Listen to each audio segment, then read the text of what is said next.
Hello, my name is Doug Wilson, and I'm the president of the Community Foundation of the Eastern Shore.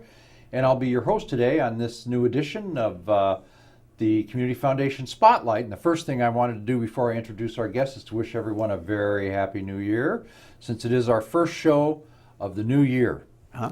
Yeah. Anyway, with me today is Jim Barnes. He's the administrator of the Christian Shelter, and we're here today to discuss a little bit about what the Christian Shelter is and what it's all about and what they do. And Jim's just the guy to help us fill in all the blanks, right? Yes, indeed. All right, before Yes, we get indeed. started, Jim, why don't you tell us a little bit about your past experience and what you've been doing and how you got involved with the Christian Shelter? Well, I guess originally I came here to Delmarva about, 12, 13 years ago, mostly thinking in terms of retirement. I've been doing this kind of work with homeless folks and folks who are hurting and in trouble through actually designing and operating church outreach programs to help these kind of people for all of the past 30 years or so. And I was thinking of coming here to kind of slow down and retire a bit, and heard an announcement on the radio that Christian Shelter was in need of some administrative help. And I just perked right up because that was kind of down my alley. And for a time, I kind of put it off and shoved it in the background and thought, well, I don't know. That sounds like it's going to involve a lot of work and a lot of time, and I really don't want to do that. But eventually, I think God was kind of nudging me on the shoulder and saying, wait a minute, retirement? Where did you get that word from? I don't know about that stuff. Oh, I know. And but the minute I picked up the phone and called, and they invited me to come there and talk with some people at the shelter. And the minute I came there and talked with those people, there was no doubt or question in my mind, wow, this is where God wants me to be. This place is alive.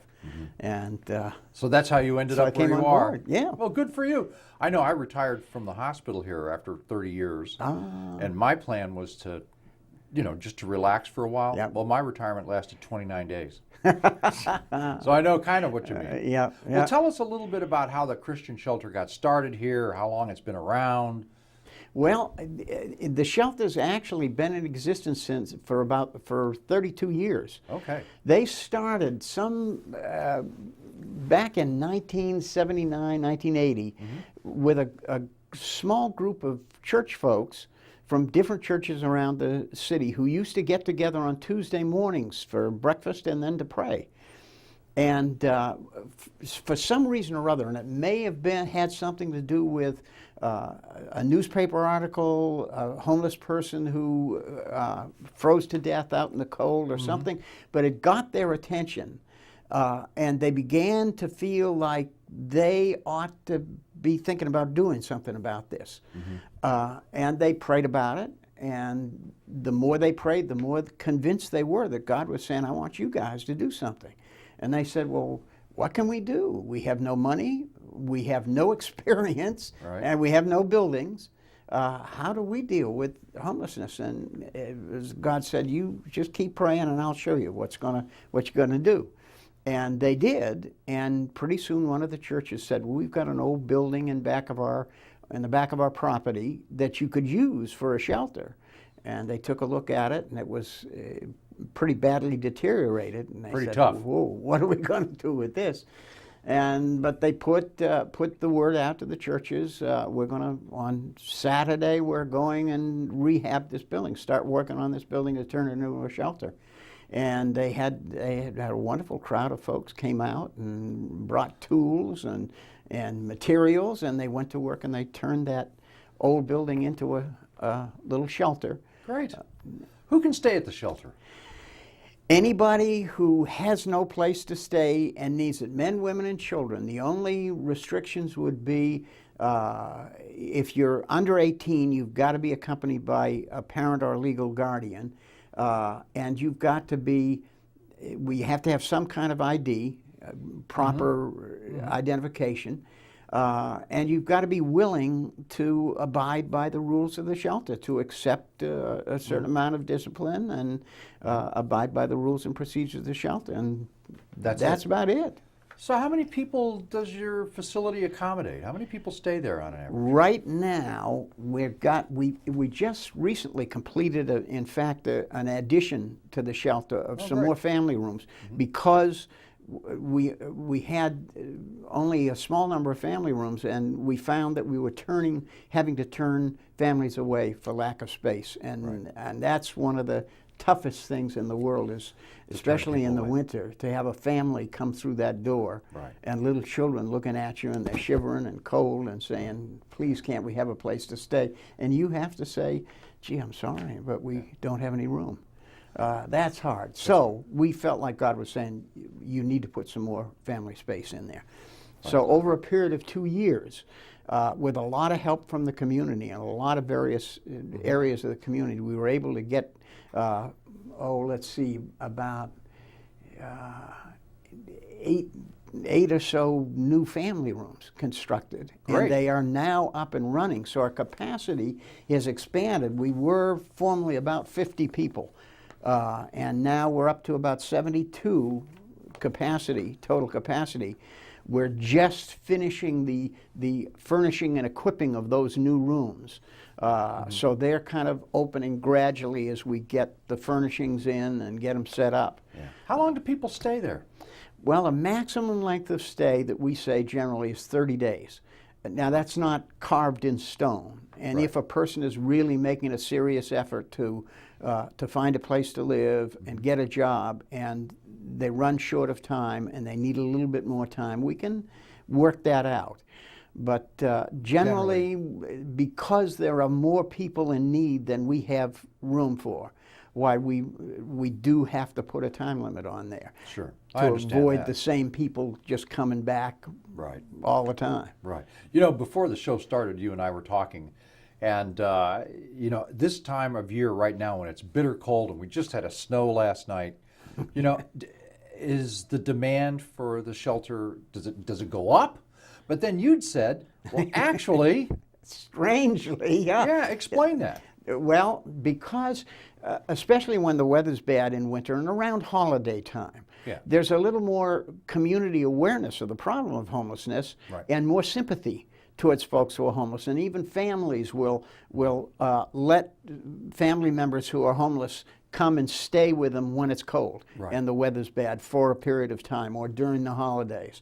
So there's a little more resources available for homeless people in this time of year. But in the summer, when the weather begins to warm up, why, that's when everybody thinks, well, you know, they'll go. They're fine. Find a spot out in the woods and sleep. And that's when we are busiest. In fact, traditionally, over the years that we've been in operation, August has been our busiest month of the year. Isn't that crazy? So it is strange. Yeah. It is strange. What kind of services do you provide? Okay, first of all, safe shelter, and that's really important. Safe, warm, good shelter. Meals, we serve 2 meals a day, a hot breakfast and dinner at night. And for people who are working, for children and people with special medical problems, we prepare bag lunches for them. But probably the most important part, those services are good and necessary and valuable, but they don't last very long. Most valuable is to provide very strong, clear spiritual guidance and direction for folks. To help, our concern is that during the short time that they're with us, God begins to change some of the struggles and problems that are going on the inside, so that it's not just a matter of fixing the immediate outside problem, but begin to change the things in the inside. So that's one of our most important goals and missions, is to help that internal change begin to take place. That's wonderful. Not too long ago, we had Donna Clark on the show, and she was talking about homelessness and talking about the numbers of homeless that are in the area and that kind of thing. What are you seeing? We're continuing the demand is steadily increasing, and we expanded space, and now that's filled. We at one time our men's dormitory held 12. Now we're up to 22 beds for men, and still they're all full most of the time. Yeah. And as soon as somebody leaves, why, there's 2 or 3 people waiting to jump into that bed. I hear you. Do you refer to other organizations? I mean, are there other things, you have relationships with other agencies or entities that yes. help the homeless? Can you tell us a Like little bit Donna about Clark. Like Donna Clark, She's been a tremendous blessing and help. Yeah, there are a number of, quite a number of really effective agencies around the community that deal with things like jobs and job training and housing and helping to find housing, and especially helping with some of the financing to get into housing. Right. And to help people deal with medical problems, sometimes medical and dental problems that have been long neglected by folks who have lost jobs and don't have an income, or mental health problems. Often these need some help and attention. Right. So there are a lot of services out there. I've been able to be a part of a wonderful organization called the Homeless Alliance for the Lower Shore. It used to be the Tri-County Alliance.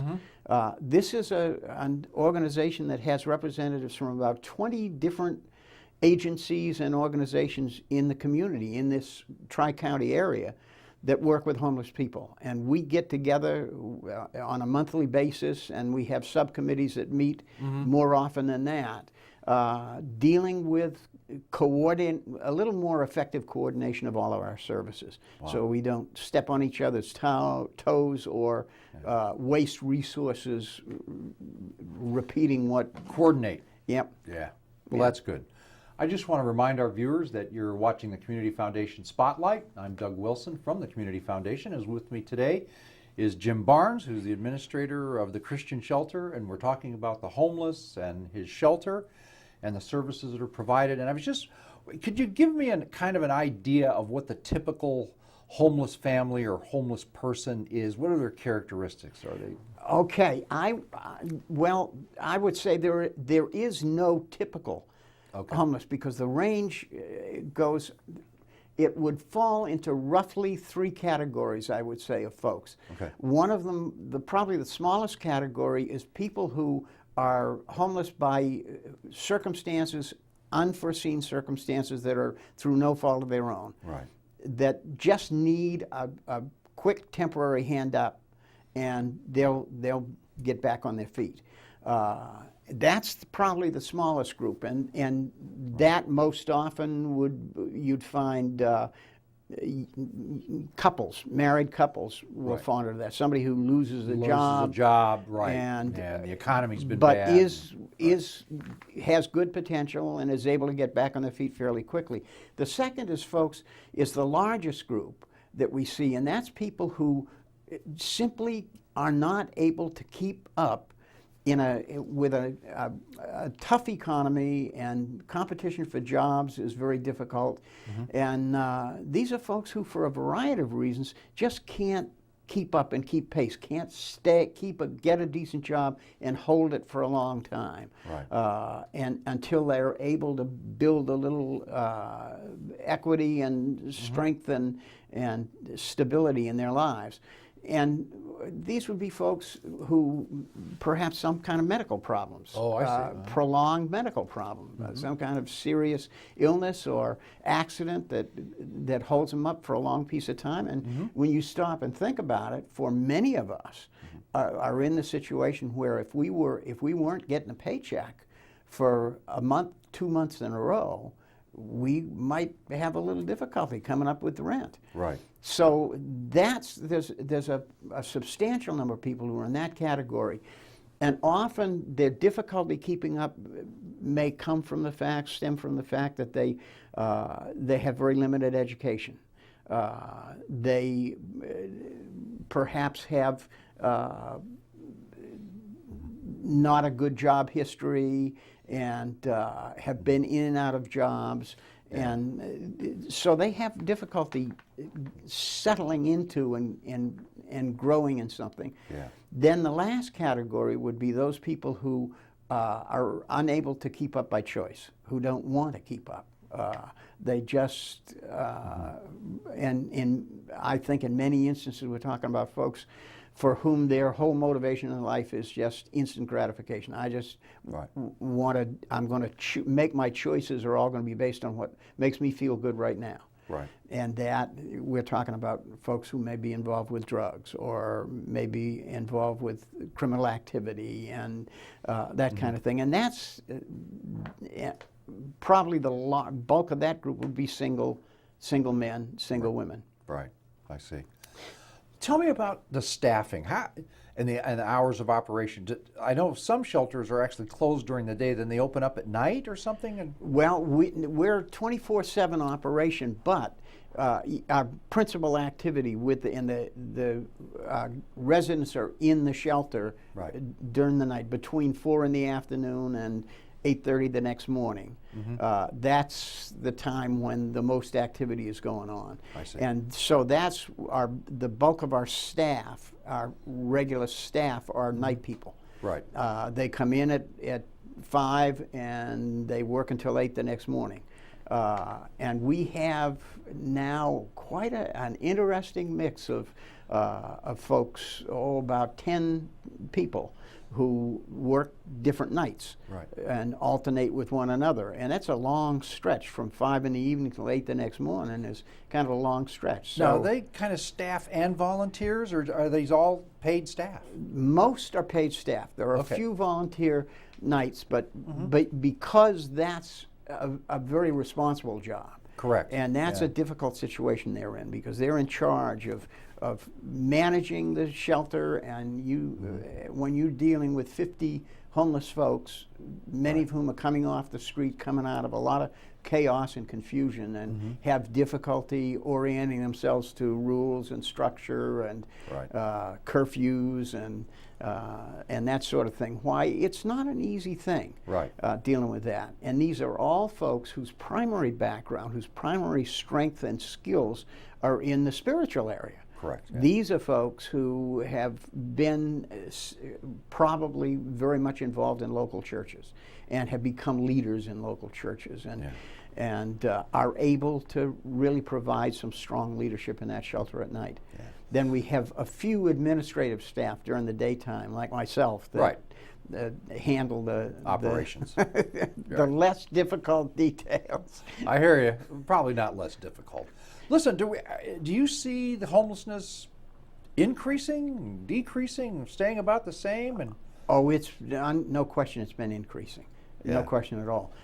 Partly because of the economic situation right now, and increasingly we're seeing people who have a fairly good education, stable employment record, who have lost jobs and are having difficulty getting back into a decent job. Right. But and part of it's interesting because part of the problem of homelessness is unintended consequences of progress. Because what happens is, particularly in Delmarva, it used to be years ago, there was a lot of land available on Delmarva, and there was areas where land was fairly inexpensive, and you could get a trailer and plunk it down on a piece of land and survive on seasonal employment, hunting, fishing, and growing some things on your land. And a family could survive and for generations and get by on that. And these would be people who had very limited education and perhaps limited job potential in the market, but they were able to get by okay, and they weren't homeless. And they had a place to stay. But that progress began happening down here in Delmarva, particularly in the housing field, where all of a sudden the land was being gobbled up, and they were building these $200,000 to $500,000 homes on the land. And the people who were struggling to just get by, all of a sudden taxes went up, cost of rent and maintaining themselves and their families all of a sudden started got beyond to their means. And and they were just squeezed out and off the land and became homeless. So that's one piece of it. Yeah. Another piece of it that I see is a kind of a cultural thing, something that's happening in our culture that's breaking down the support structures that folks who have run into hard times briefly, and everybody does in their lives, runs into times when there are difficulties and there are struggles and painful things go on and folks die and families get into difficulty and all. Right. But generally in our culture, there have been some very strong supports to help people get through hard times without becoming homeless or really losing it.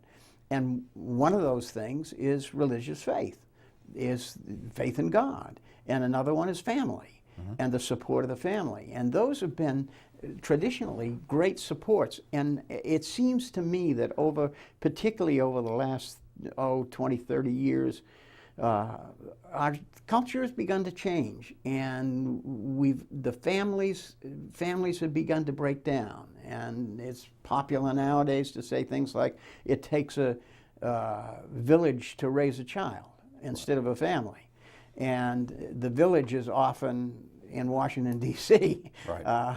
And so the emphasis and the importance of families is being lost. Right. And so a very strong support system for folks who are struggling is lost, and there's nothing there. So if you run into hard times, and we've kind of outlawed God, he's gone. We don't want him in our schools or our government or anywhere. So if you're running into struggles, and if you've grown up particularly in the last recent generations, you don't have those two powerful supports to keep you going. Right. And so I think that's contributed to folks who, when they run into difficulty, just come apart. That's right. Go to pieces. And the increasing numbers of homeless that you're serving. That's right. Do we need more shelters? Well, the shelter's not the answer. Yeah, temporary emergency, we could use more bed space here in this area, sure, because there are folks who need help and want it, who are forced to camp out in the woods and live in abandoned buildings and vehicles and stuff like that. But it's not the answer to homelessness. No. I hear you. And it's difficult. We work with the Homeless Alliance. We're working now with organizations like the homeowners organizations to talk about how would it be possible to make more low income or low cost housing available for folks who do have very limited incomes. And we struggle with that. And one of the answers that comes up is, well, what is low-income housing? Low-income housing is housing that you can afford if your income is low. Right. Should the target be to build the cheapest, flimsiest housing we possibly can to cover that, or should the target be raising incomes, finding ways to help folks with very limited incomes increase their income? Right. So the spectrum of answers is large, and another one is a cultural piece that says, how do we provide more support in the community for folks who are going to run into difficulties from time to time and struggles? Yeah. How does the Christian shelter support it? Where do you receive your support? Well, we started off 30 years ago on the premise that it was God who was asking us to do this, that it was his idea to provide emergency shelter for folks who are homeless, and that God was saying, look, I want you to put your energies into ministering to the people that I send in your door, and being as how I own it all anyway, why, I'll take care of the financial part. And that sounds kind of pie in the sky dream, but that's been the basis for Christian shelter ever since it started, was to say our provision comes from God through his people, primarily through churches and church people, individuals and organizations and businesses out there who want to have a part in this. But it's always all been funded through donations and donations only. We don't do grants, and we don't receive government funds, and we don't do fundraising. Yeah. We just work on doing our best to help the folks who come through our doors, and trust that somehow God is going to find ways to provide, to keep the lights on and the heat going, and Right. And provide for the rest food of, yeah. and wonderful food. Sure. Let me ask you this. If someone were interested in helping you, in supporting you in some way, form or fashion, how would they get in touch with you? What would they do? How could they do it? First thing would be either call and give us a call at the shelter. I'm there generally weekdays during the daytime. What's your number? 410-749-5673. Okay. Give us a call and say, how can I help? And the next step will probably be to have that person come on into the shelter, sit down with us, fill in an application form, give us some information, and then just sit and talk about what their background is, what their experience and skills, what they've got to offer, and when they're available. Right. What about donations? How do you receive donations? And anyway. Do you have a website or but, anything? We do have a website, and that's christianshelter.org. www.christianshelter.org. That's easy. And that'll get you into the thing nowadays. It's not just a website now. They have Twitter, and YouTube, but and Facebook. That'll open up if you go to christianshelter.org. You'll get into all that. Okay, good. And that'll open it up. Yeah. Or come by the shelter. We're located. It's not the nicest neighborhood in the world, but we're located on the corner of Baker and Barclay Streets over on the east side. And anyone would be welcome to come by, particularly anytime during the daytime, and just stop in. And that way you can see us, we can see you firsthand, and we can talk about how you can help. Generally, the areas of help that we have from volunteers goes from helping to prepare and serve meals, to helping in cleaning and maintenance tasks around the shelter, to working with children and children's ministry in the evening for an hour in the evening, or coming in and doing staff relief on weekends, on Saturdays and Sundays, and supervising the office, helping out with as a receptionist, answering telephones. So there's a lot to do. Oh yeah, oh yeah. All right. But we have been blessed with a lot of volunteers. We've got about 100 and between 100 and 150 folks out there, wonderful folks who are currently on our list, who come from time to time to help out. Right. Well, Jim, it's been great having you here today. And if any of our viewers are interested in helping out the Christian Shelter, you can get in touch with Jim at 410-749-5673 or www.christianshelter.org. Yeah. You provide a great service. It's a tragic situation that we have, the situation that we do with the homelessness, but we very much appreciate you are here and all that you do. Well, thank you very much. I'd like to thank all of our viewers for tuning in. This is Doug Wilson from the Community Foundation, and you've been watching the Community Foundation Spotlight. Jim, thanks very much.